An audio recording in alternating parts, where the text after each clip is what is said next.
Lesi sigameko kuthiwa senzeke ekuseni namhlanje ngehora lesine. Kuzwakala eqhuma inganono kule mjondolo kwasakulele uyaca.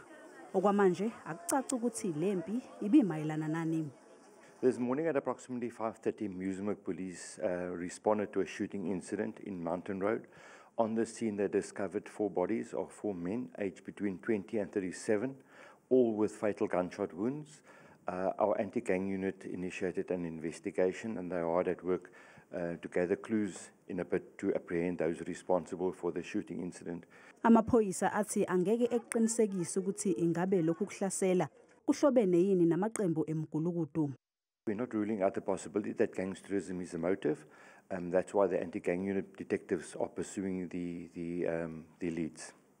Izigameko ezifuze lezi seziyinsakavukela umchilo wesidwaba kulesi sifundazwe. Kucelwe ukuthi amaphoyisa aphuthumise uphenyo lwawo.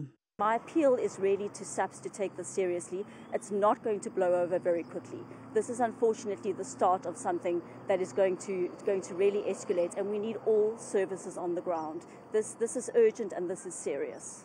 Bengakaboshwa umuntu ngalesi sehlo kucela ukuthi noma ngabe ngubani onolwazi aze nganeno.